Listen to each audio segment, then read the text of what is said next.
We know now that in the early years of the 20th century, this world was being watched by intelligences greater than man's, and yet as mortal as his own. We know now that as human beings busied themselves about their various concerns, they were scrutinized and studied perhaps almost as narrowly as a man with a microscope might scrutinize the transient creatures that swarm and multiply in a drop of water. With infinite complacence, people went to and fro over the earth about their little affairs, serene in the assurance of their dominion over this small, spinning fragment of solar driftwood, which by chance or by design, man has inherited out of the dark mystery of time and space. Yet across an immense ethereal gulf, minds that are to our minds as ours are to the beasts in the jungle, intellects vast, cool, and unsympathetic, regarded this earth with envious eyes, and slowly and surely drew their plans against us. So began a science fiction bestseller published more than 75 years ago, H.G. Wells's War of the Worlds. It was written and read as harmless entertainment. Science fiction was just becoming popular. Fairy tales for adults. And yet that world of science fiction is all around us right now, less fictional with every passing day. The evidence is here. Our planet is indeed being visited by intelligences greater than man's. They travel in spaceships, in flying saucers. People all around the world are seeing these craft. The Italians call them disci volanti, the French soucoupe volant, the Russians letayushchi targelki. In America, we call them UFOs. There are literally thousands of police and pilot reports of UFOs, and over 900 landing trace cases have been documented. Cases where soil chemistry has changed. Swirled circles that testify to tremendous centrifugal force where something massive landed. But what? The military spokesmen of the great powers are suspiciously silent. Only one thing is certain. No earthly power has built aircraft that execute right-angled turns at supersonic speeds. And such craft are consistently seen and photographed tracking our test planes and space vehicles. Where do these alien craft come from? And what are their powers?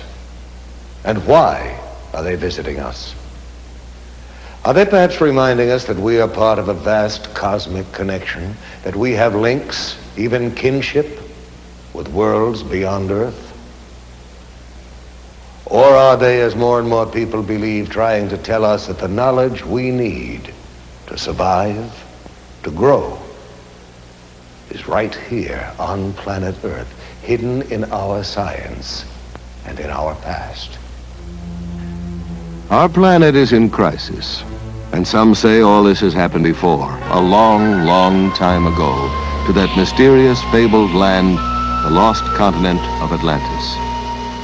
In the 4th century BC, Plato in his dialogues vividly described an island continent beyond the Pillars of Hercules called Atlantis. Ancient Mesopotamian tablets refer to a land destroyed by the Great Flood. The Book of Genesis, the Koran, Mayan legends, the Epic of Gilgamesh, all speak of this once flourishing civilization, whose science, it is said, surpassed ours at the moment of its destruction. What became of Atlantis? According to the records of Egyptian priests, in one cataclysmic day and night, the entire continent sank into the depths of the ocean. Russian physicist Immanuel Velikovsky has suggested that Atlantis became the lost continent after a shift in the Earth's axis.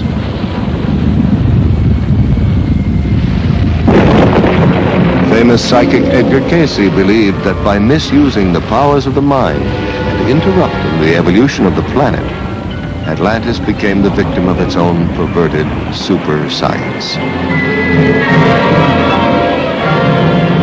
And the people of Atlantis, what happened to them?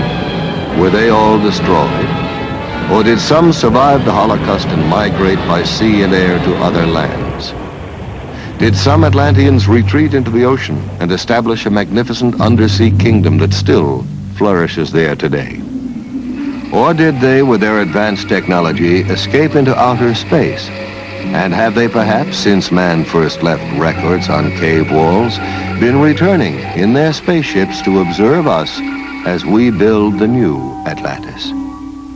What evidence is there that man himself was not the sole architect of the Earth's great ancient structures? Did we indeed get a little help from our friends from space? The Great Pyramid of Giza is the height of a 40-story skyscraper. It's built with 2.25 million stone blocks, some weighing 24,000 pounds apiece. Blocks supposedly hauled hundreds of miles by slaves and beasts of burden.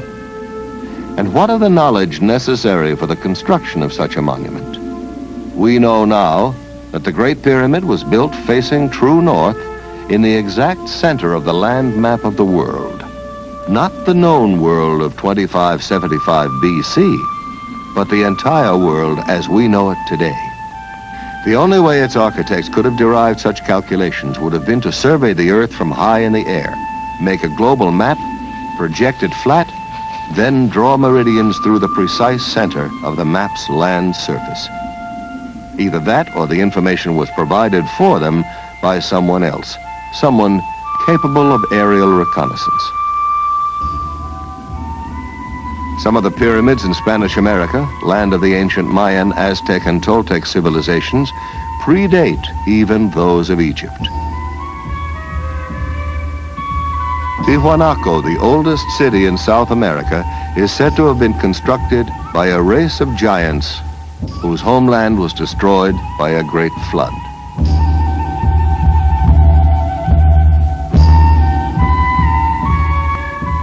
Archaeologists have discovered amazing similarities in architecture and artifacts in Egypt and at Tiwanaku.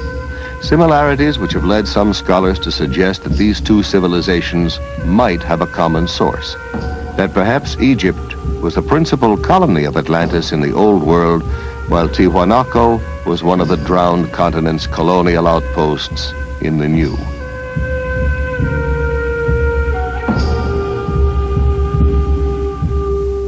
The sacred books and folklore of widely separated lands all tell of days when gods visited this planet wrapped in clouds or conveyed by fiery chariots. Are the gigantic statues on Easter Island faithful representations of ancient astronauts or Atlantean giants? And what of Stonehenge, Neolithic computer of the Druids? The parallel is not far-fetched, for it would take an IBM computer to decipher the functions of this calendar monument, to predict coming eclipses from the complex alignment of the massive stone slabs, each marking a position of the sun and the moon. And more astonishing, the inner measurements of Stonehenge in England and the dimensions of the Great Pyramid in Egypt both indicate the precise number of days in a solar year, which seems to suggest that the architects of these distant structures had access to the same information, perhaps even worked from a master set of blueprints. The question is, why?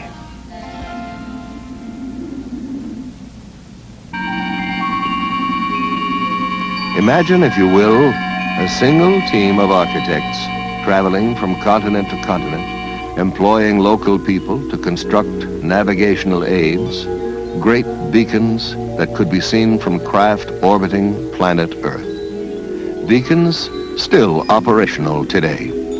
Certainly the most permanent evidence that advanced civilizations have been visiting this planet since ancient times may be seen in these time-defying monuments, a world apart. But Let us consider what is happening in our skies today. It was exactly 8:05 p.m. when Air Defense Command received word that a mysterious light was hovering low on the horizon just northeast of Rapid City, South Dakota. Radar operators at Ellsworth Air Force Base shifted their attention to the northeast quadrant of the sky and immediately picked up an unidentified target. Air traffic control quickly contacted an F-84 patrolling in the west, asked for an interception, and vectored the jet toward the UFO. A moment later, the jet's radar picked up the unidentified return and locked on. The plane was just 3 miles from its target when the light suddenly moved away with a fantastic burst of speed. The pursuit lasted for 120 miles, but the jet could not gain on the object. Finally, the pilot abandoned the chase. At ground control, the fascinated radar men watched the unknown object change direction and trailed the jet back to the airfield. The evidence is overwhelming that planet Earth is being visited by intelligently controlled extraterrestrial vehicles. In other words, some UFOs are somebody else's spacecraft. There are no good arguments against UFO reality if we consult the evidence. Stanton T. Friedman, nuclear physicist and lecturer, has been consulting the evidence on UFOs for over 15 years. One of the most extraordinary cases he has studied recently was that of Charles Hickson and Calvin Parker, two shipyard workers from Pascagoula, Mississippi, who claimed that while fishing on the bank of the Pascagoula River, a strange craft emitting a bluish light descended and hovered just above the oyster flat 30 feet away from them.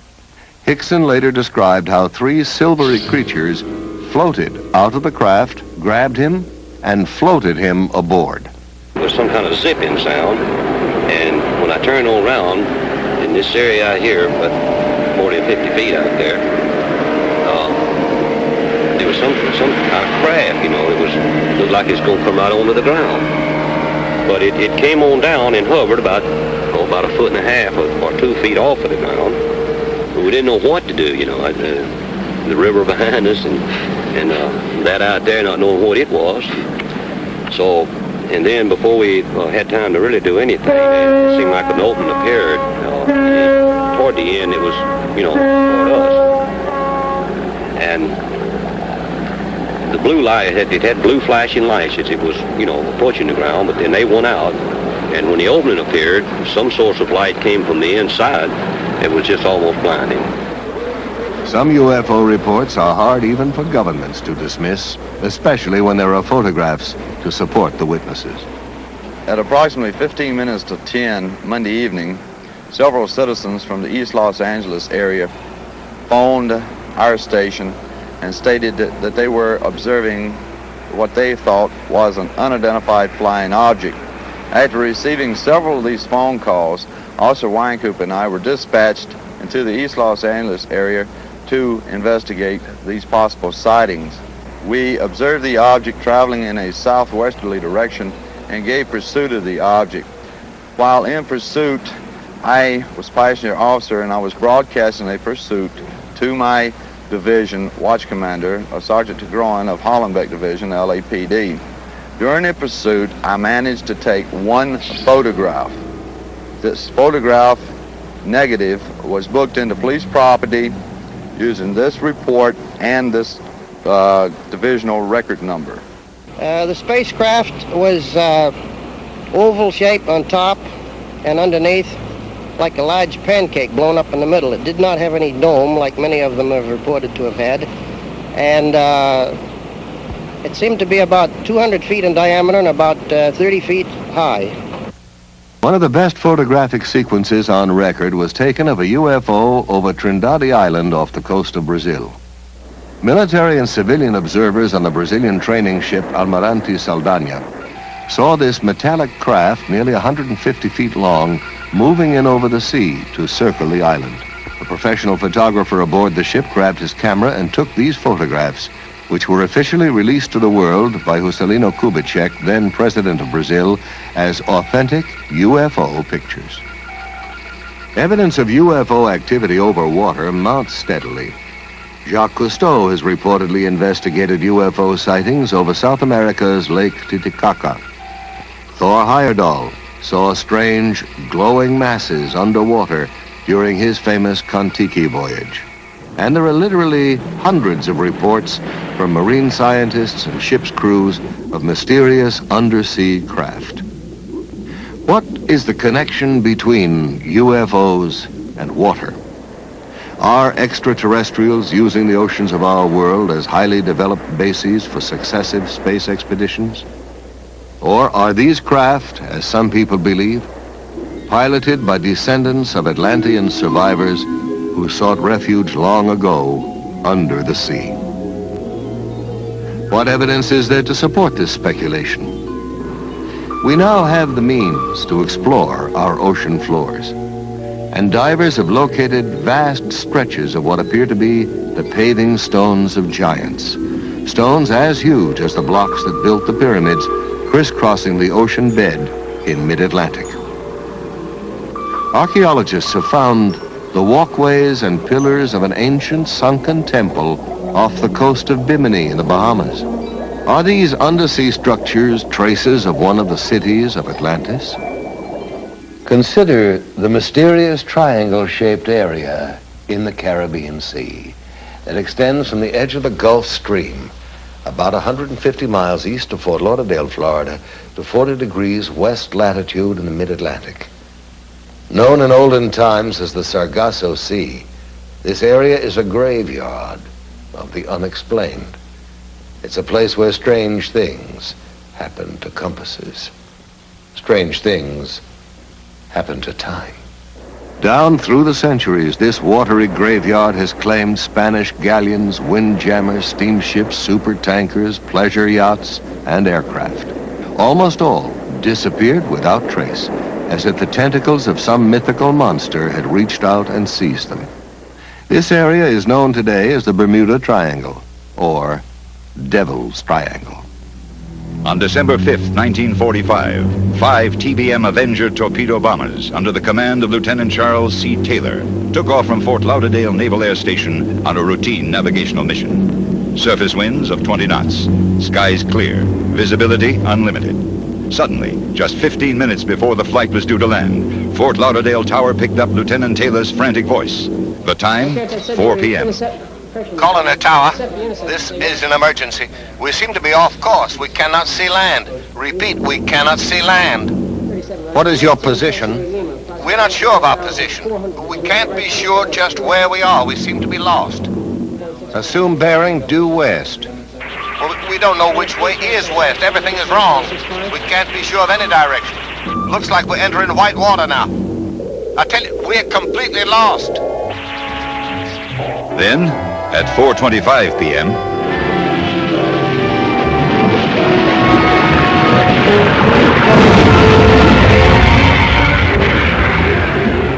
we're completely lost. And then, silence forever. Immediately, the Navy dispatched a Martin PBM Mariner flying boat, a huge craft with electronic tracking gear, with enough fuel to remain airborne for 24 hours. Aboard, a crew of 13. By 7:04 p.m., the Mariner 2 was missing. In 3 short hours, the Triangle had literally swallowed up 6 planes and 27 trained men.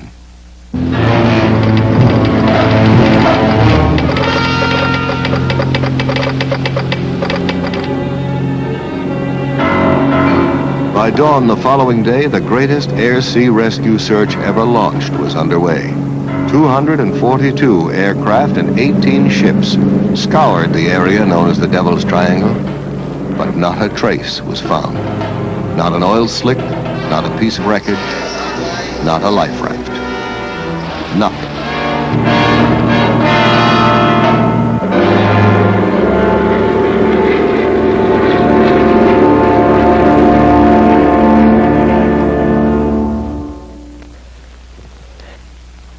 There's no comprehensive list of Triangle victims, but the litany of lost ships alone reads like a guest list from Davy Jones's locker.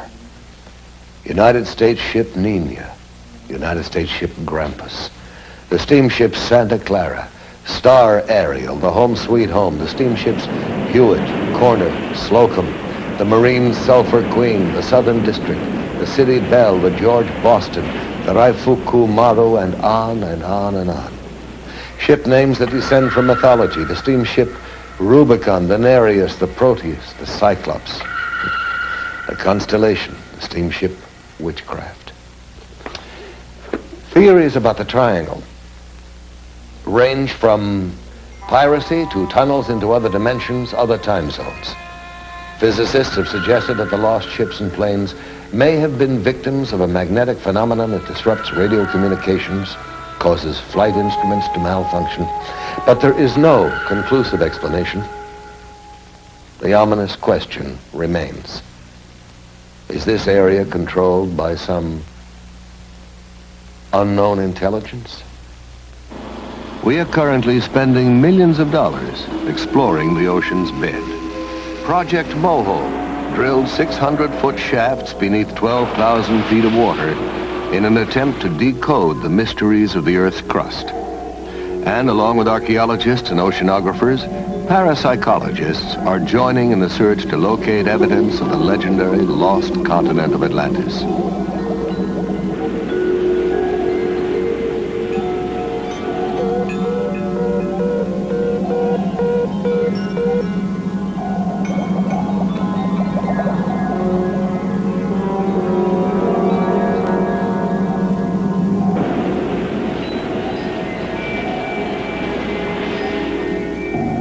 Myths from every country tell of gods and mermaids rising up out of the ocean. What if mythology is really condensed history, and the tales of these enchanted sea creatures are in fact eyewitness reports? What if the whale that snatched Jonah from the raging sea was actually an underwater craft?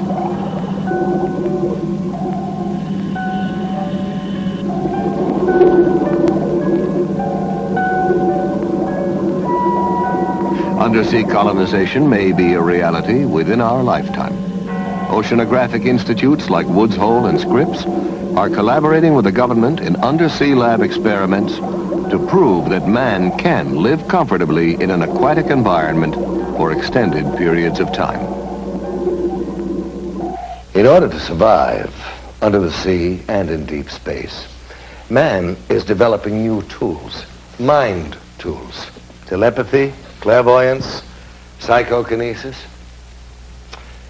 The young Israeli psychic Uri Geller, who's puzzled scientists with his ability to bend metal with his mind and to dematerialize objects, claims that the power to do this is channeled through him from an extraterrestrial intelligence.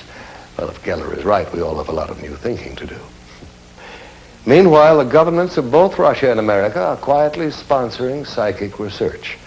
Both countries have seriously considered using telepathy, the direct transference of thought from one mind to another, as a means of communicating with submarines and spaceships. Another country where ESP research is being carried out with the utmost objectivity is Czechoslovakia.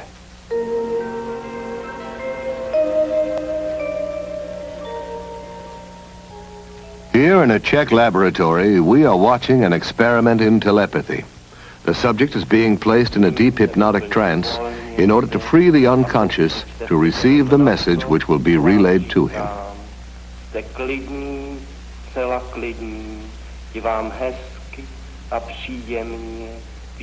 First, the subject is placed in a deep hypnotic trance.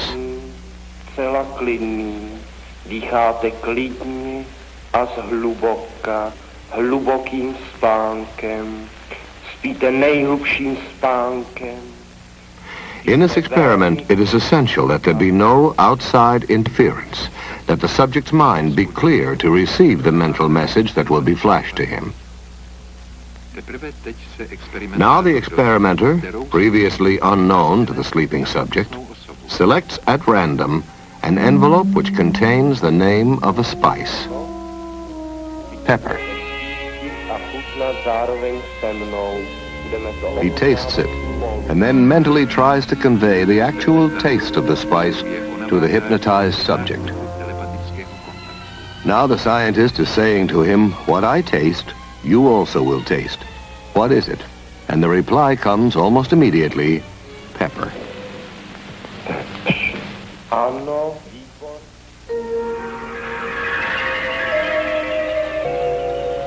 Psychokinesis, the ability to move physical objects with the force of the mind, is also a subject of intense interest to science and to the military. Here in Leningrad, under strictest test conditions, talented sensitive Nina Kulagina makes the magnetic needle of a compass rotate by sheer mind energy.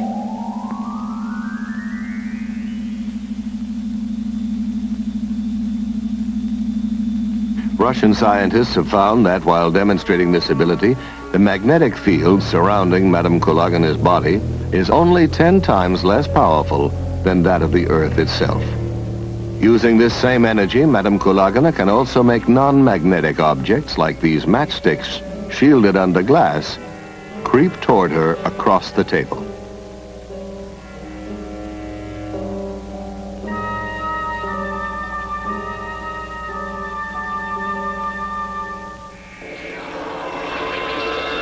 In the Philippines, psychic surgeons are reportedly performing major operations on patients without using any surgical instruments and with no form of anesthesia or bleeding control.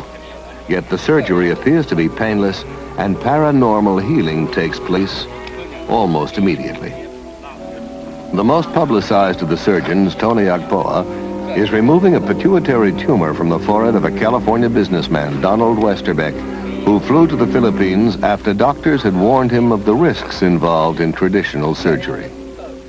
Here in Westerbeck's own voice is his description of the result of his operation. When I came to the Philippines, I was very dubious about this entire process, but I felt that it would be a shame to have the operation first and find there was any truth to the Philippine phenomenon. Whatever comes out may or may not be the right kind of tissue. It may well be symbolic, but it is now 2 years since that operation, and the symptoms, which were progressing quite rapidly, have pretty much disappeared. I know that whatever happened in the Philippines had a certain effect on the progress of what was happening within my head.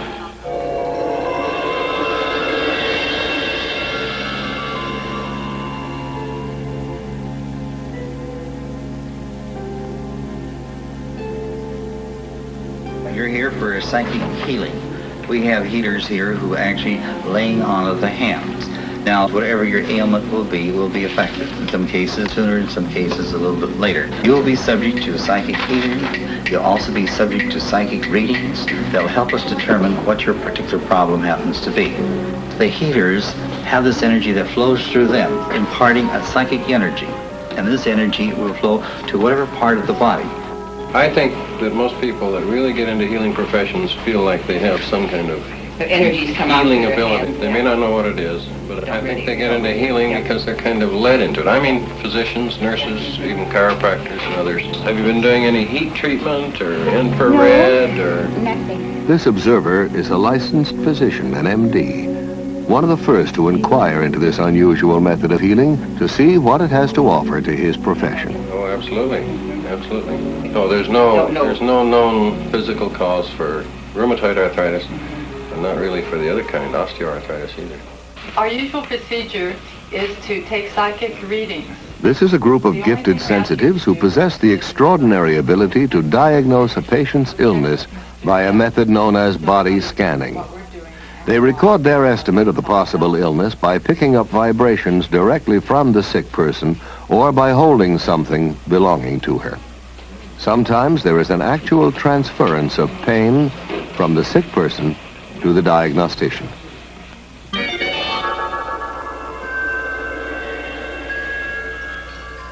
The idea of an energy field or an aura surrounding the human body goes back many centuries.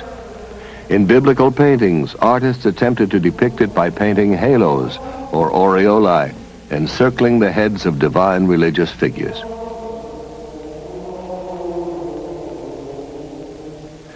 Rather more recently, this NASA picture shows Apollo 12 astronaut Pete Conrad on the moon with a bluish glow around him.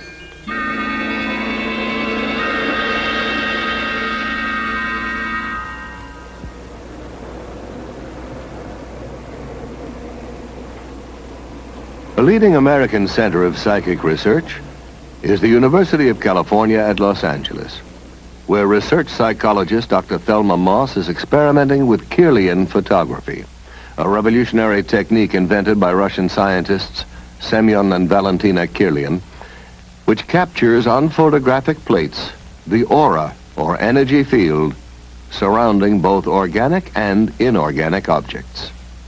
Dr. Moss, could you tell us about your research here at UCLA? We've conducted about almost every area of research in parapsychology. That includes telepathy, thoughts going from mind to mind, moving objects at a distance. Primarily now, we're extremely interested in energy fields around the body. But probably the most fascinating work that we're doing right now has to do with a photographic technique that was first discovered in the Soviet Union called Kirlian photography, or more simply, electrical photography. And we've been able to get some pretty fascinating stuff on moving picture film using this technique, and I'd like to show it for you now, if I may.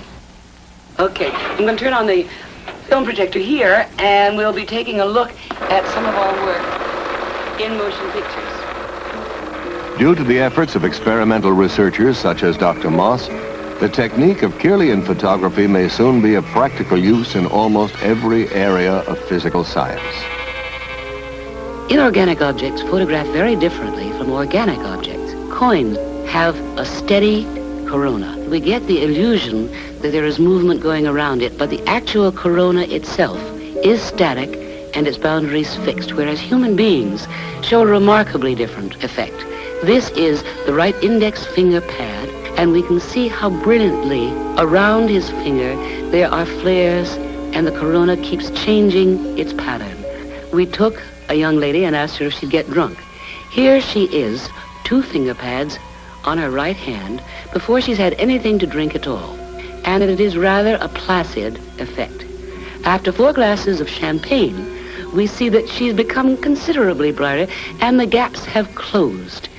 And from the backs of her fingers are emitted sparks from time to time. After 8 glasses, she's in a much better state. From the rear projection of her finger pads, there are brilliant effects. Now we tried before and during kissing. This is the left and right, male and female, before kissing, and we can see that the coronas of both are rather dim, with a gap definitely existing between their fingers at the point where they are almost but not quite touching. These same subjects were photographed during a kiss. Their coronas have become considerably brighter and, in fact, are reaching out toward each other, perhaps the woman reaching out a bit more to the man than the man is toward the woman. Here we find an extraordinary example. This doesn't happen very often. Do you notice the red blob of light appearing between the 2 people? In anticipation, we like to think of the kiss to come. While kissing, the white and almost pink colors have become much more prominent, and it would seem the man on the left is perhaps enjoying the experience a little bit more than the person on the right. Now, Dr. Moss has also observed through the Kirlian process the dynamic interchange of energy between a psychic healer and his patient. Apparently, after a healing treatment, there's a sizable increase in the widths of the coronae surrounding the fingertips of the patient and a corresponding decrease in the healer's corona. Another fascinating aspect of Kirlian photography is known as the phantom leaf phenomenon. People who've had a limb amputated often say that they can still feel it, even complain of absent fingers or toes that itch. Now this, according to scientists, can be explained by the persistence of old sensory patterns in the brain.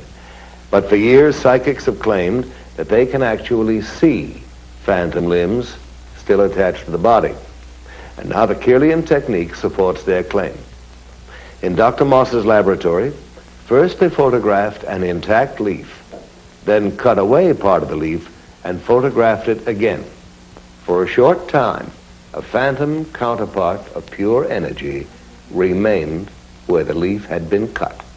making up a complete sparkling outline of the whole leaf. One of the most dramatic things in Kirlian photography is the phantom leaf effect. Here is a leaf on the left side. It has been cut. We turn on the Kirlian equipment by placing an electrode, and here we see no phantom. Where the leaf has been cut, there is a kind of gap. However, by lifting up the electrode and replacing it very vividly, you can see the brilliance of the phantom effect. Extending beyond the boundary of the cut leaf, we can see flares coming out from various parts of the leaf and from its cut end.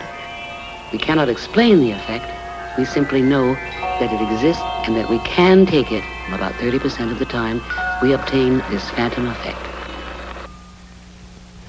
Dr. Moss, have you investigated any other types of psychic phenomena? Oh, I'm called on frequently. Psychotherapists sometimes bring their patients in because they've got some problems. One of the strangest areas of all is when we are called, I would say we get 100 calls a year, to find out about haunted houses. People think their houses are haunted. And we did one extraordinary investigation with interesting results of a haunted house here in Los Angeles for the American Society for Psychical Research. Not far from UCLA is still another haunted house, inhabited by Mr. and Mrs. Robert Rice, their 5 children, and a ghost. Mr. Rice, when were you first aware that your house was haunted? It was the holiday season of Christmas in 1969. Did you see or hear something?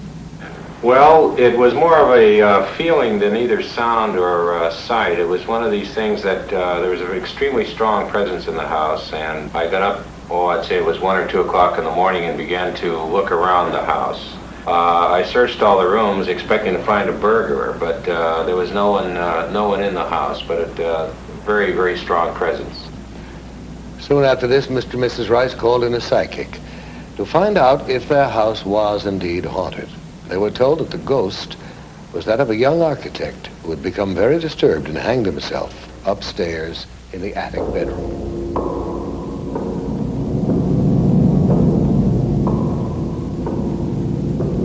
Well, I was working in my studio downstairs. I'm a painter, and this individual had become such a familiar part of our family after a number of years that I more or less tried to communicate with him on working in this painting.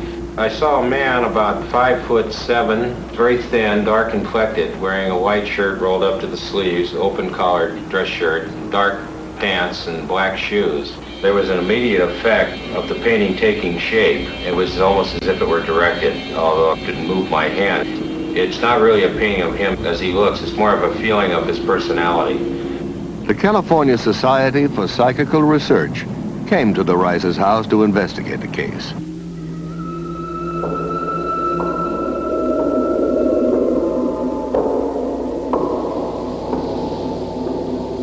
And they went through the house and the different parts of the house.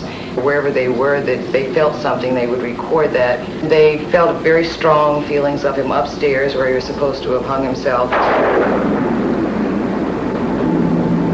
There were unusual noises up and down the stairs, and it sounded like someone walking up and down the stairs.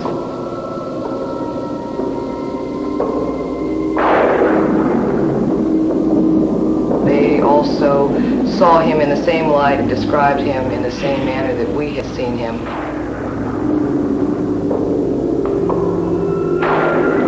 Much of their conclusions concurred with what we had told them ourselves. In view of the 5 children, there are absolutely no problems whatsoever. They're very aware of what's happened. It really doesn't bother them. They're used to the idea.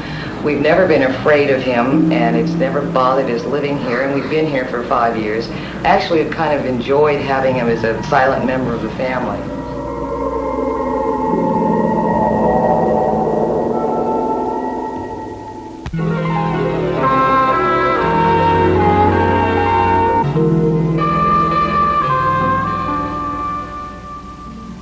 I am Lucretia Black, and I am a witch. I practice witchcraft. I have always been a witch. I was born a witch, I was raised a witch, and my mother, grandmother, and great-grandmother were all witches. What is a witch? It's a psychic female who can project her energies and invade other people's subconscious minds, forcing them to do things they would not normally do.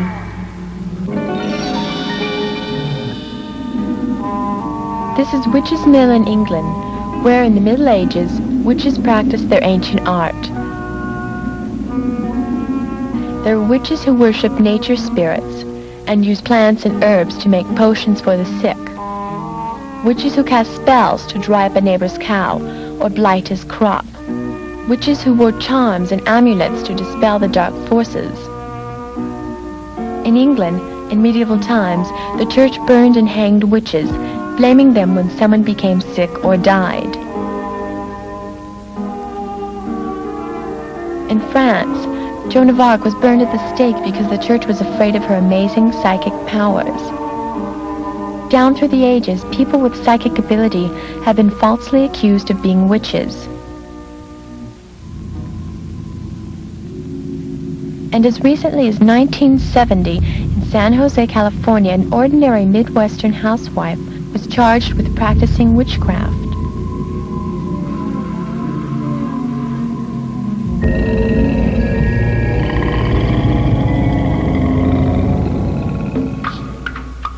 For years, we have seen people lying on beds of nails or walking on sword blades, and we've thought it was magic or fakery. Now we're beginning to understand there is a thin line between magic and what we call mind over matter. And science has begun to study the people who perform these feats. Here in Hawaii, members of an ancient tribe walked barefoot through fiery coals without suffering pain or injury to their skin.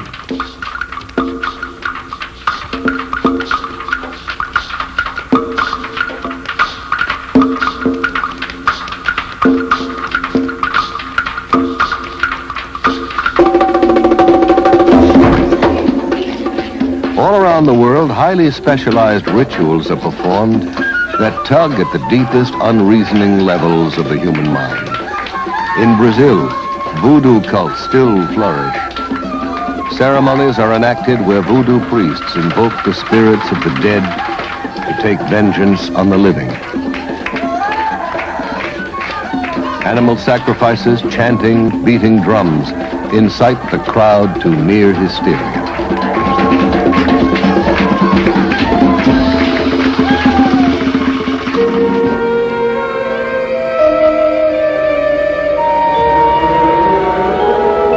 Questionable occult ceremonies are not limited to the more primitive areas of the world. In San Francisco, as in other American cities, Satan is alive and well. And to prove it, here, with the full cooperation of the men and women involved, is an actual celebration of the Black Mass.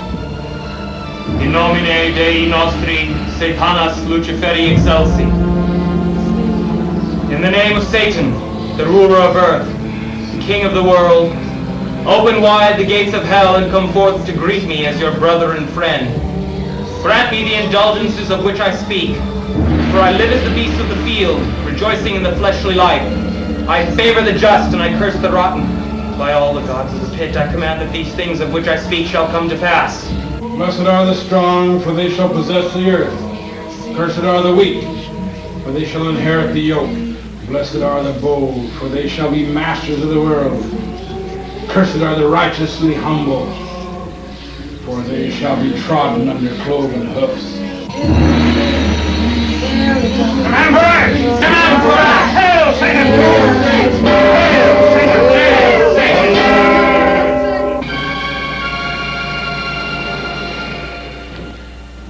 Some people still allow themselves to be seduced by the theatrics of dark and sterile practices. But most of us are reaching out to a new, exciting future. There is now a generation born to the knowledge that man can leave the earth. A generation prepared, even eager, for contact from beyond earth. And we're beginning to explore inner space to learn about the amazing psychic potential of the human mind. Where then do UFOs fit into our newly expanding awareness of the paranormal? Perhaps investigative reporter Ralph Blum, author of Beyond Earth, a book about man's contact with UFOs, could answer that question for us. Mr. Blum, what do you think about the UFOs? I think we have to consider them as an example of Murphy's Law. Murphy's Law says that if something can possibly happen, it will. There doesn't seem to be much doubt that UFOs are happening, that they are real physical objects occupying both physical space and time. But the data also implies that UFOs may not actually fly here over vast, enormous distances, but simply materialize here, function as physical craft while in our atmosphere, and then dematerialize. I've interviewed Air Force pilots whose mission was to acquire UFO footage, men who've tracked and photographed UFOs and then just watched them vanish. Professor J.H. Bruning of the University of Mississippi has pointed out how closely a UFO experience resembles a psychic event. In both instances, something that, according to the rigid rules of science, shouldn't be there, appears and violates the known laws of space and time and gravity. Ghosts and UFOs seem to have a lot in common. Ghosts materialize, seem to float or hover above the ground, often communicate telepathically, then dematerialize, just like the reports of UFOs and their crews. These and other fascinating phenomena such as time loss, teleportation, and spontaneous healing are all associated both with occult and UFO experiences. And I'm inclined to agree with astronomer Alan Hynek, who suggested that we may be dealing with an intelligence that knows more about the physical world than we do, more about the psychic world, and is using it all. Mr. Blum, I understand that you got down to Pascagoula, Mississippi, just 36 hours after Charles Hickson and Calvin Parker had their UFO encounter. Yes, I did. It was the first time I'd seen for myself the profoundly disturbing effect of such an experience, not only on the two men, but on the entire town. Nothing that powerful had happened to Pascagoula since Hurricane Camille hit the Gulf Coast. And it was quite impossible to sit in the same room with Charlie and Calvin and not believe that something terrifying had happened to them.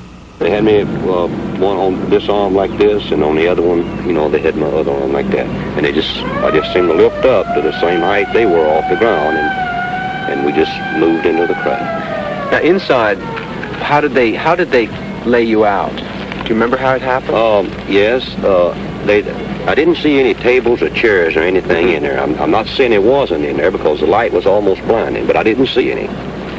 And when they carried me inside, they seemed to just lean me back, And this eye, well, I keep referring to it as an eye, it moved up in front of me about this close. Mm-hmm. And it started right at my eyes, looking me right in the eye. Uh-huh. And it hesitated there for a few seconds, and it just started moving over my entire body. When they brought me from the craft along this area here, and they didn't drop me, they just released me back to the ground. And I fell. I don't know why my legs were weak. I don't know why it was the fright or what it was, but I fell onto the ground. And that's when I seen Calvin. He's standing right over here in this area, and he was standing facing the river with his arms outstretched like that, just like he was staring at something. A man in Missouri gave a paper on 546 landing cases from 34 countries. These all involve traces, that is, where some marks were left after the UFO took off. One place where this happened was on the Johnson Farm in Delphos, Kansas, November 2nd, 1971. The strange marks in the middle there are a ring of soil affected by a UFO. There are a whole host of tests run on the ring. It's clear that something strange happened to the soil as far down as 14 inches deep.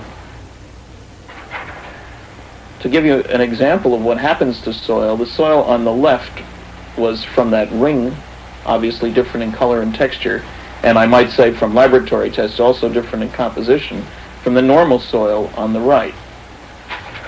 As long as UFOs remain in the air and perform impossible acrobatics, we can all enjoy arguments about who is hallucinating.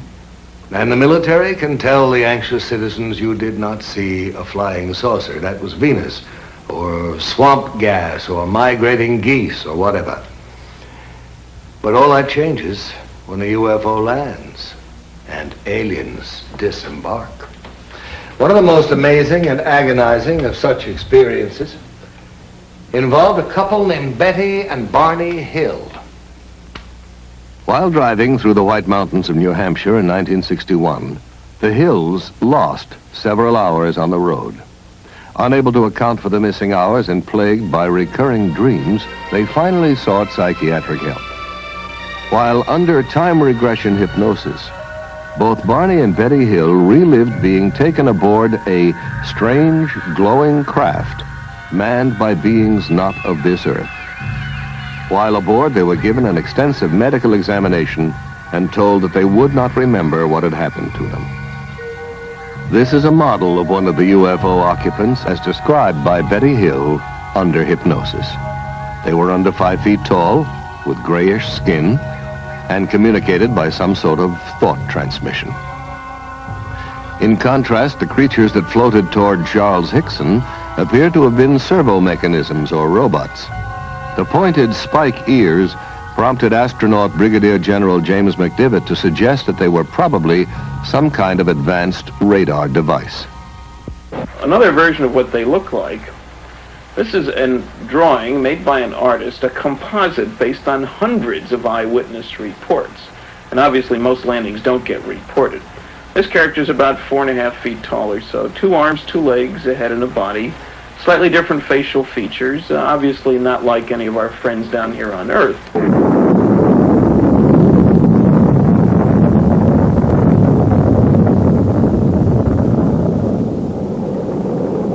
However, there are definite parallels in behavior.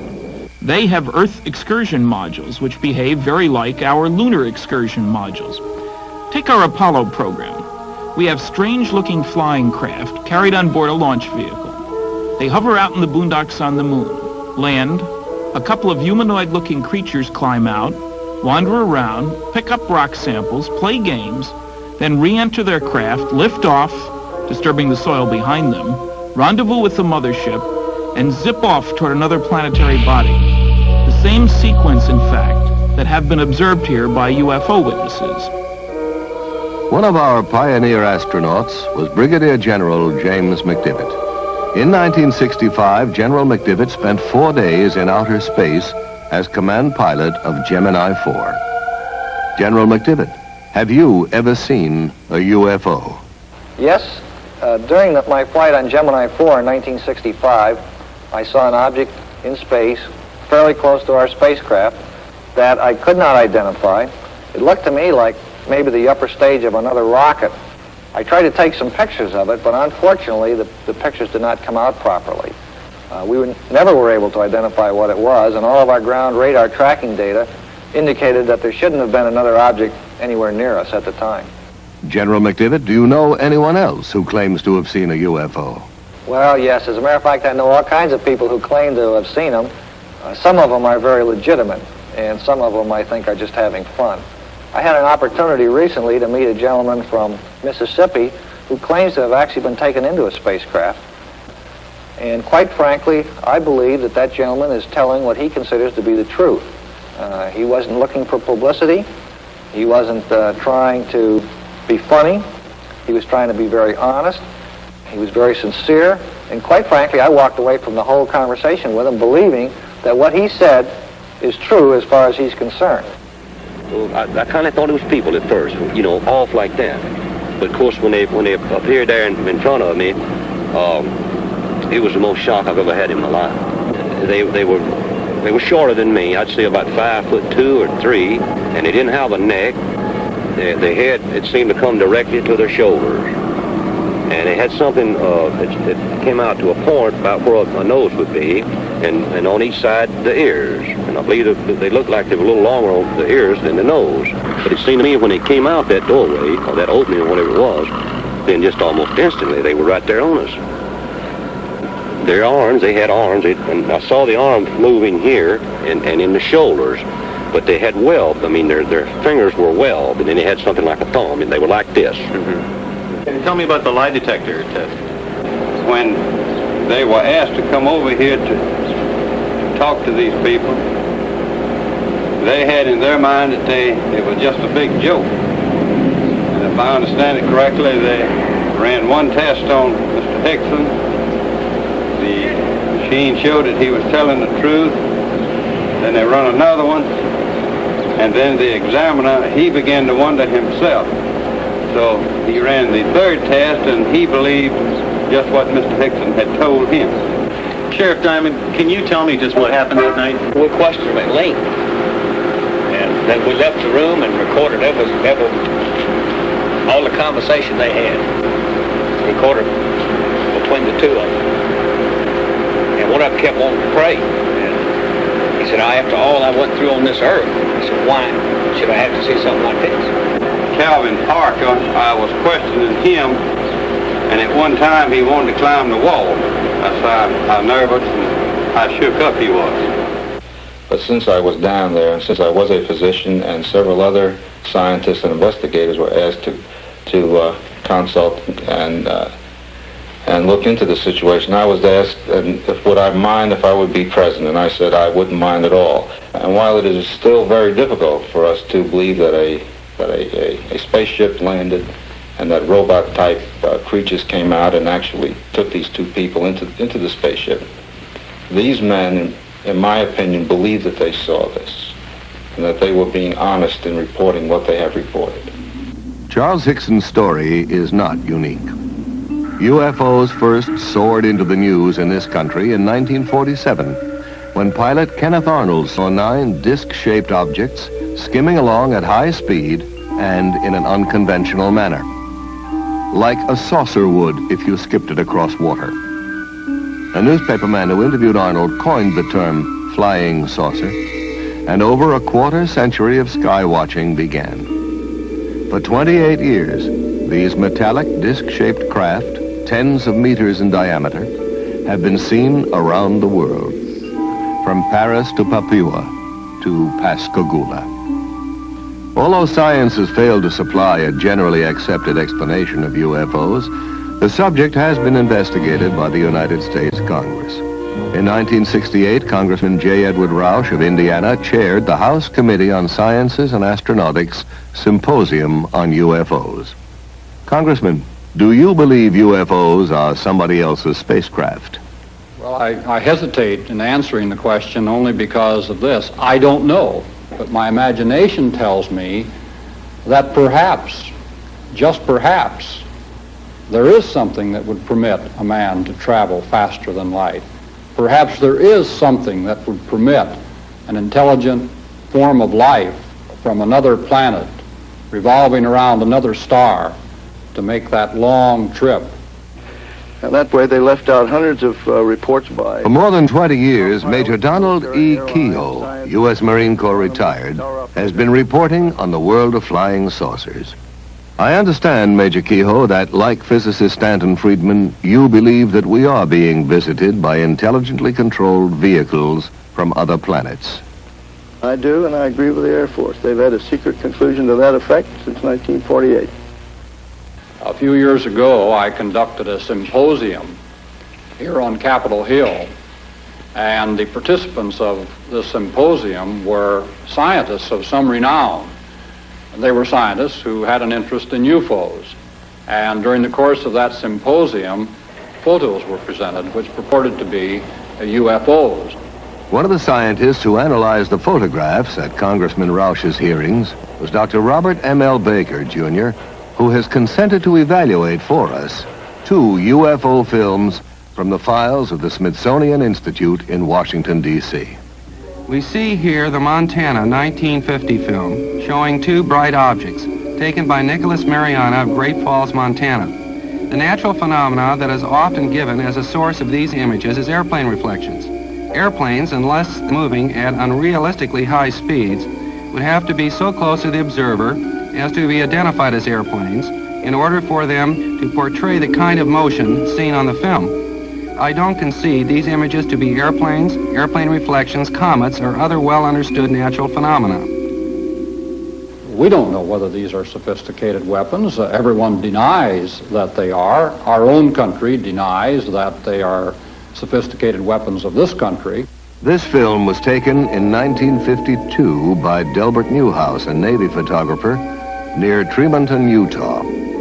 He estimated that there were approximately a dozen metallic objects shaped like 2 saucers, one inverted on top of the other. The official explanation was that the objects were a flock of soaring gulls. But Dr. Baker had this to say. Birds, such as gulls, simply don't make the kinds of accelerated turns at high speeds that were measured on the film.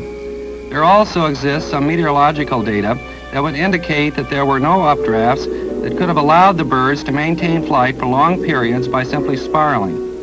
It would seem more likely to me that it is some natural phenomena or even possibly something from outer space. There is, however, another theory. The Bermuda Triangle is not the only area in which navigators have been troubled by the odd behavior of magnetic compasses. As every school child knows, something strange happens to your magnetic compass as you voyage into the Earth's polar regions. Scientists have turned to space, to the upper atmosphere, even to the sun, to account for this magnetic anomaly. But responsible reports suggest a greater mystery. A large concentration of UFO sightings in the Arctic and Antarctic has led some experts to speculate that these regions may serve as landing bases for extraterrestrial craft. It's even been suggested that the flying saucers, in fact, emerge from and re-enter the Earth's interior by polar doorways, and at the center of our planet is their true place of origin. In 1947, Rear Admiral Richard E. Byrd, in command of the U.S. Navy Task Force, flew 1,700 miles beyond the North Pole, not as would be expected over frozen icy wastes, but across a vast land of mountains, freshwater lakes, rivers, green vegetation, and animal life, a land not recorded on any map.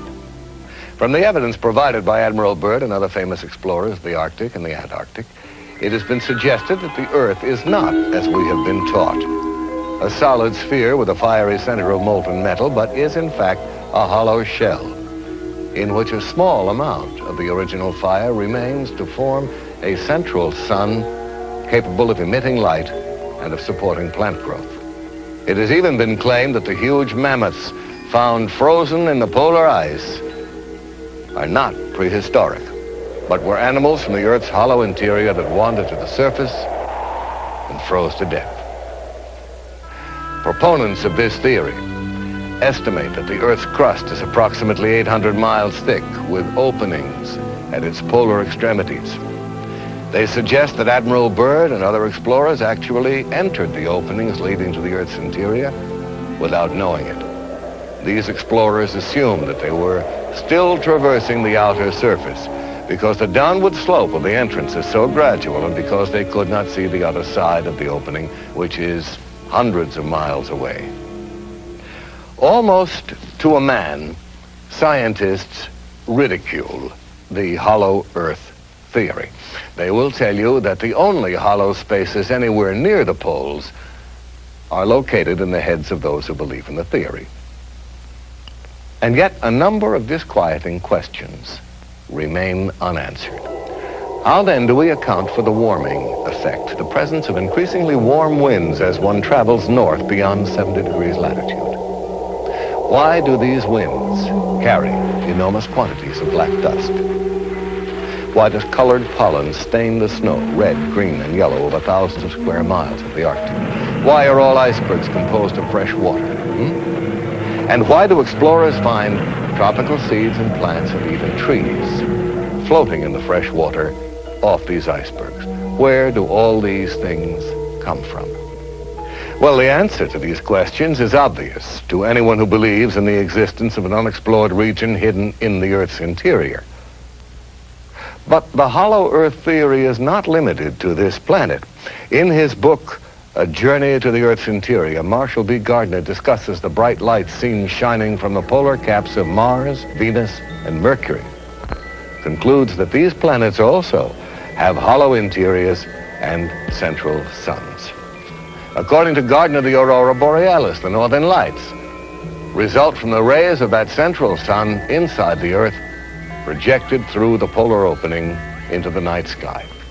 Now, before we join in the laughter of scientists at these notions, we should remember that 100 years ago, the world's most prominent astronomers staked their reputations on the fact that rocks did not fall from the sky.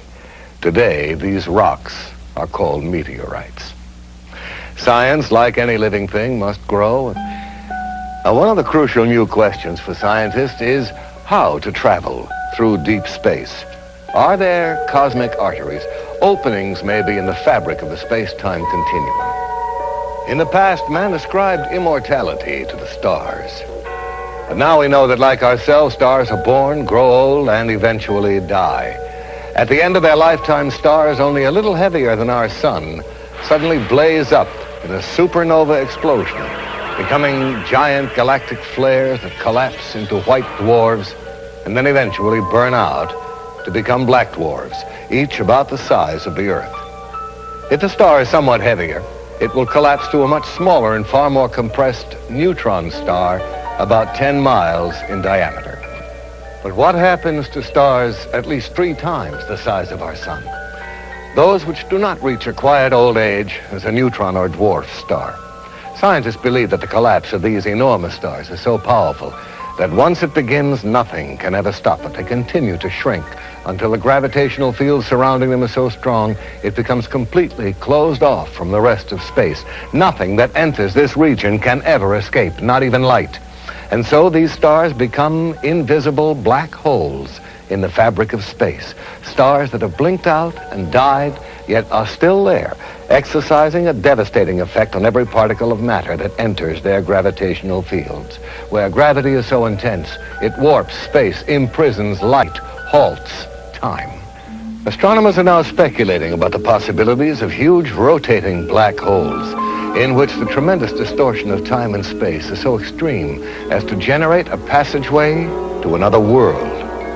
A future astronaut plunging down a rotating black hole could perhaps never return or communicate again with our world. But he might emerge in a different time, a different corner of the universe, or perhaps even a different universe. And it's not so unlikely that an advanced technological civilization could have overcome the hazards of black hole travel, harnessed their power to voyage through time as well as through space. In his stunning book, The Cosmic Connection, astronomer Carl Sagan imagines for us a federation of societies in the galaxy that have established a black hole rapid transit system in which a vehicle is rapidly routed through an interlaced network of black holes to that black hole nearest to its destination. As even more dramatic evidence of interplanetary penetration, we can look to Siberia just after the turn of the century. An unidentified space object hurtled toward Earth at over 30,000 miles an hour. Trailing streams of fire, it broke into our atmosphere, and then came the explosion.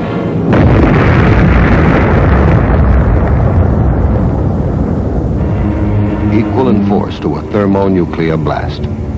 A huge mushroom of fire and smoke, an explosion like none recorded on Earth before that left traces of radioactivity and felled trees within a 40-mile radius. And yet there was no sign of a crater. On January 7, 1948, officials at Godman Air Force Base near Fort Knox, Kentucky, observed a strange object passing over them at high speed. Minutes later, at 2:30 p.m., a squadron of B-51 fighters approaching from the south was asked by the Godman Tower to investigate the UFO. Captain Thomas Mantell, the squadron leader, left the formation and began to climb. At 2:45, Mantell notified the tower he was at 15,000 feet. There's something in sight above and ahead of me. Some kind of a huge metal object, but it's not a plane. I'm going to 20,000 feet. At 3:15, Mantell radioed again. It's now directly ahead of me and moving at about my speed. I'm trying to close for a better look. That was Captain Mantell's last transmission. All further attempts to reach him failed. Less than an hour later, searchers found the plane. Mantell was dead. His shattered watch had stopped at 3:18.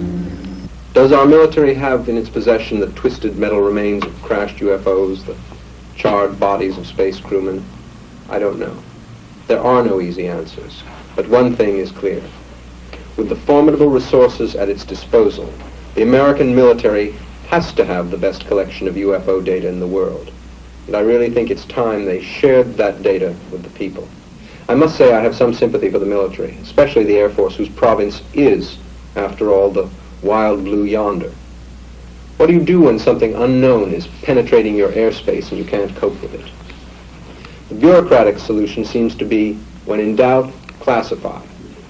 But I also have real sympathy with the people who are the victims of this policy, people whose lives will never be the same because they had the courage to report what they saw. I admit some people have been seeing some pretty strange things lately. One of the strangest and most bizarre is the appearance of huge hairy creatures that walk upright on two legs and are frequently sighted in areas where UFO activity has been reported. Somewhere in these dense forests lurks something for whose origin and existence science can offer no earthly explanation. Called Sasquatch in Canada, Bigfoot in the western states, Folk Monster in Arkansas, Momo in Missouri, Skunk Ape in the Florida Everglades, these foul-smelling giants, some of them reportedly 10 feet in height, crash around in the undergrowth, uproot trees, invade logging camps, and terrify witnesses.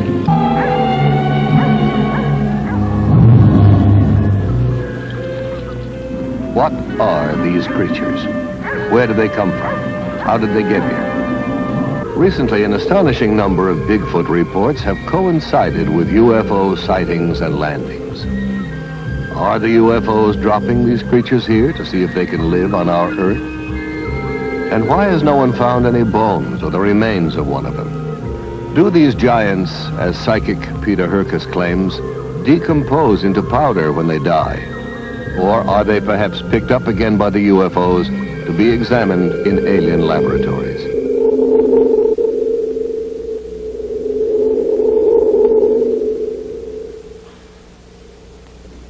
Is the Bigfoot a cosmic mutation? Incredible as this notion may seem, we're contemplating even stranger possibilities in our own laboratories. In 1818, when Mary Shelley first conceived of the Baron Frankenstein, the idea of one human being fabricating another was sheer fantasy. Now the inconceivable has become a near reality, as scientists around the world do research in the new and ominous field of genetic engineering. By a process known as cloning, we can now reproduce genetically identical copies of an individual organism. Already, experiments in cloning plants and lower animal forms have been successful. The way has been paved for similar experiments with human cells. At the University of California at San Diego, Dr. Walter Desmond is carrying out research in cloning. In this laboratory, we're working with a variety of cultured cell lines. These are cells originating from various tissues in the body, which can grow essentially forever in culture vessels. The material from which we start, the animal tissue, is made up of a number of different kinds of cells. Since we are often interested in studying only one cell type, it is desirable to have cultures which come from a single cell. We would expect then all cells in such a culture to be identical. This is accomplished by cloning, putting a very small number, even one cell, in a culture dish and allowing the individual cells to grow. Colonies of cells arising where there was originally only one can be isolated and studied with the assurance that all of these cells are of identical origin. There is still some question whether cells of higher animals have this potential. At the University of Indiana, Dr. Janice Brothers has been doing extensive work on the development of lower animal forms, such as salamanders, from a single parental source. Thus, the new specimen salamander grows up to be essentially an identical twin, a generation removed, of the single parent. Axolotls are a type of salamander which come from Lake Yacamoco in Mexico. The axolotl is useful to scientists because many mutations have been described in this animal. The development of each characteristic of the body is controlled by genes. A change in a gene is called a mutation. Some of the mutations that have been found in the axolotl affect the development of the eye, heart, legs, skeletal system, and the pigment. The golden and white axolotls are animals which have pigment mutations. The 4 large dark axolotls swimming in the aquarium are a clone of nuclear transplants made by transplanting a nucleus from the cell of a normal embryo into an egg which has abnormal cytoplasm.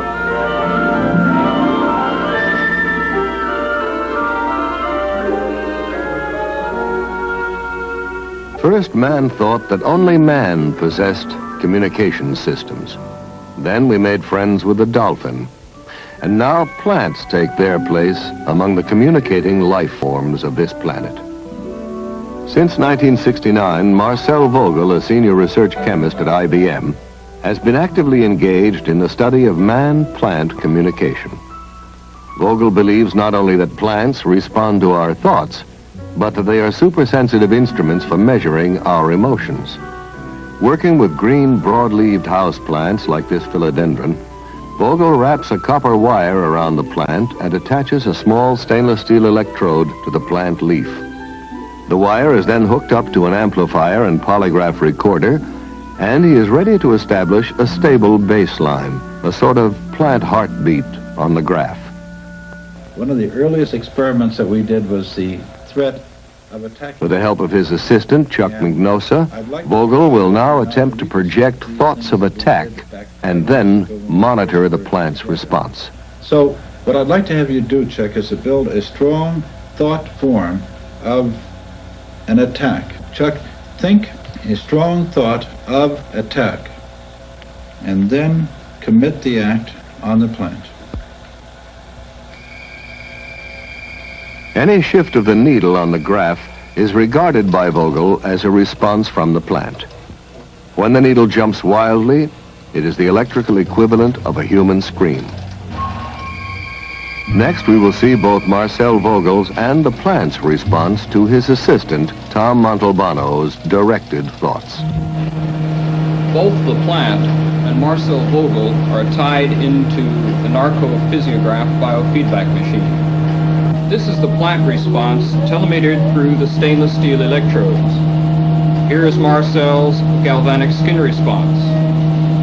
This trace is Marcel's pressure and his cardiovascular relaxation and tension of the blood vessels. This trace is the temperature variation coming from Marcel's hand. As you can see, it's lowering. Now I'll be quiet. Now I'll focus into you, Tom. Tom, do you like women? Definitely. Now it's responding to you. And this time I'll focus on to your liking of women. Now here you have my response to your thought, but nothing with the plant yet. Now we're getting an emotion, a response, you see, right here. I had a thought of doing some healing work. Good. Now repeat that operation, that thought. There's the repeat. There you picked it up. Now it transferred. See, your mind was locked in. There's the thought finally transferred. All right. Look at this. There's a response to our personal interaction. It's always a thrill to me when I see this happen, because it's hard to believe that we are all linked together with thought. So we really become one with each other and nature. And that's why I love this type of work. Now here's my response to the thought of love. I said the word love. But look at the Marcel Vogel is pointing out how, with identical equipment, the plant's response is greater than his own. That it actually picks up more information and is therefore a finer instrument for measuring emotion than man himself. Research into the secret life of plants raises some awesome moral questions. Should we, for instance, give up cutting roses in our gardens? Should we eat only vegetables that have died a natural death? And what is natural when we speak of death? The human race has come a long way since Faust sold his soul to the devil. Now we are ready to negotiate with death, to treat dying and death as a disease, and a curable disease at that. In March of 1963, biologists at the University of Oklahoma confirmed that the skin cells of the Egyptian princess Mene were still intact and, in effect, alive. Yet Princess Mene has been dead for several thousand years.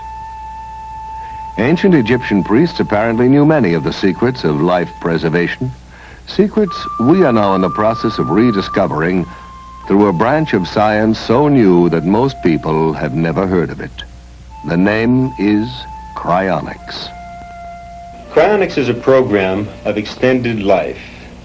Because of the tremendous gap between the research laboratory and the general practitioner's office, it appears it is no longer appropriate to bury or cremate an individual simply because he is suffering from a terminal disease and has suffered a cardiac arrest. In fact, there is much more we can do utilizing the newest developments and breakthroughs in the science of cryobiology. In fact, cryonics regards dying and death as a disease, most serious indeed, but not necessarily incurable. How do you cure a patient of death? Well, under ideal conditions, a patient would be in a hospital, and just seconds after cessation of heartbeat, death certificate would be signed, constituting legal death. Immediately, the patient's body temperature must be reduced to 0 degrees centigrade just as soon as possible. This is accomplished by usually placing the patient in a cold bath solution and rapidly reducing the body temperature. The purpose is that we are trying to reduce the metabolism. We are trying to slow down the dying process as rapidly as we can. Preparing the body for the second phase of cryonic suspension, which is perfusion, where the body is actually brought down to temperatures all the way down to 300 degrees below zero. This process of perfusion consists of replacing the blood in the body with a biological antifreeze that protects the cells from these very, very low temperatures. Once the patient has gone through the perfusion process, they are placed in a temporary environment of dry ice until a capsule has been prepared, a cryogenic storage vessel made out of stainless steel that will contain the patient's body and also provide the low temperature refrigerant. In this case, we're using liquid nitrogen, which has a temperature of minus 320 degrees Fahrenheit. At this temperature, for all practical purposes, time ceased to exist.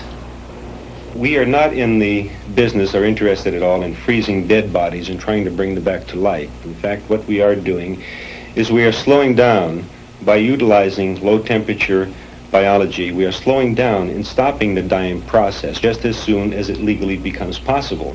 The churches are very much in agreement with the objective of extending and saving precious life. Here we have a young lady who was placed in cryonic suspension, and actually the church not only agreed with the procedures, but actually provided a Monsignor to come down and bless the capsule in the hope that indeed that this woman could be saved. How did you become interested in this research, Mr. Nelson? Well, as a child, I was fascinated with the phenomena of hibernation, how animals could survive long, foodless, cold winters. Most recently, we had a real example of a human being, a young man by the name of Armando Sacaros, who wanted to escape from Cuba. And he conceived of the idea of stowing away in the wheel well of a high-flying jet. He didn't realize that the ordeal that he was about to encounter was the situation where the altitude at 39,000 feet does not have enough oxygen to sustain life, or that the outside temperature was minus 40 degrees, and that the wheel well is not a pressurized compartment. Any one of these factors could have and should have taken his life. 8 hours later, when the plane landed in Madrid, Spain, young Armando fell out onto the pavement, frozen, no heartbeat, and to the astonishment of everyone, about an hour later, they detected a faint heartbeat, and several days later, he was nearly recovered, and 56 days later, he left the hospital well. Scientists from around the world came and examined the young man, marveled that what he did could not be done by their present understanding, and the ultimate conclusion was that Armando Sacaros was indeed the first artificially induced case of human hibernation. In the past several years, NASA has been allocated millions of dollars for hibernation research as a possible aid to space travel. Now, personally, I think it would be a very brave man who would agree first to be frozen alive and then sent out in a rocket to Mars. Is it possible, in fact, Mr. Nelson, for people to be cryonically suspended while they are still clinically alive? Not legally in this country today, in my opinion. We often have requests from patients, terminal patients, who are suffering terribly from cancer or other diseases, and who would like to have their bodies chronically suspended as soon before they suffer the final stages of death and the agony and so on. However, it is not possible because of the legal definition of death. The process cannot be started until cessation of heartbeat. But it definitely would be to their advantage biologically, medically, and I hope someday that we will be able to actually apply these procedures to patients when they are in a terminal condition, if that's what they desire. To some people, this is one of the most gruesome, I might even say chilling, developments of the biological revolution. But not, I think, as threatening or as mind-stretching in its implications for the future as is cloning. I recall reading a French essayist who suggested that when man is on the verge of creating life, God will return. He will smile wryly and announce, "Closing time, gentlemen, please." Not long ago, the concept of growing a whole organism from one cell asexually in a laboratory would have seemed impossible. But already scientists are contemplating the cloning of human life. Dr. Richard Siegel, professor of genetics at UCLA, has agreed to discuss some of the ethical, the social, and even the political implications of science interfering with evolution. Dr. Siegel, is it likely, in your opinion, that cloned man will become a reality in the near future? The very definite possibility exists that in the foreseeable future, it will be possible to clone the most complex mammal of all, man himself. We have the theory, we have the scientific know-how. However, some of the very specialized techniques that are required have not yet been achieved. But there's reason to believe that with a concerted effort, some of the barriers that now exist can be avoided. Were human cloning finally achieved, and I must emphasize that it has not yet been done, I think that it would raise some very remarkable ethical problems for all mankind. After all, here would be a group of people who would have no proper father, no proper mother, no family, who would recognize from the outset that they were Xerox copies, as it were, of people who exist or had recently existed. And to contend with this through their lifetimes would present a most difficult problem that would finally have to be dealt with. Whether it would be psychiatric, psychological, I don't know. I would not like to be a Xerox copy myself. Certainly cloning would raise, too, some very practical problems for man. For example, one can think immediately a dictator who could clone for himself a superior fighting force, people that would be virtually invincible as an armed force, people who could be programmed so that they would have no mental blocks against fighting. They would have no question but to go out and kill or do the bidding of the dictator. Now here's another possibility, really very intriguing, but at the same time quite frightening. We can imagine that a very wealthy, very powerful individual might have a dozen or so clones of himself prepared.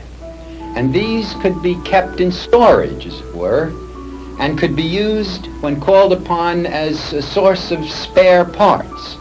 For example, when this wealthy old man's heart began to give out, he could get a new heart, a transplant, from one of his cloned copies. And there would be no danger whatsoever of transplant rejection. The heart would be destined to take and would function normally. Similarly, in the case of some horrible accident, if a leg were removed or horribly damaged in the case of the wealthy man, a spare part again could be taken from a cloned copy, and this could be used to function. But here's the question. What do we do with the copy? from whom the spare part has been removed. What indeed would we do with all those pieces and parts and almost persons? What would we call the debris? Has man become too arrogant? Do we already believe there is nothing that science and technology could not eventually solve? Are we indeed the new Atlantis? The challenge that confronts us is as enormous as it is exciting. We are ready to tap new resources: telepathy, psychokinesis, Bigfoot and black masses, UFOs and Atlantis, Kirlian photography, cloning, and cryonics. These subjects all have one thing indisputably in common. People want to know more about them, to learn to forge new tools for mankind's future on Earth and beyond. Where are these new concepts and talents coming from? Are they imprinted in us from the beginning? Or are we being programmed from without, in the sense that the Lord once programmed Moses for survival? Are some of us again in contact with angels? Technological angels, if you like, who are better at the game and wiser? I don't know. I think that they know more of what's going on down here on this earth than we think. And I don't know, they might have been, you might say, looking for somebody that could, you might say, hold up under the strain and convince people that there is another world and there's some kind of life on that world. They. Who are they? Well, we're living in a troubled time. So perhaps the most pleasing theory is that they are from planet Earth itself, from far in the future, when we have at last learned to travel backward in time. I like that. Because if that theory is correct, if they are our own descendants, if they are from the future, why then it means we made it. We survived.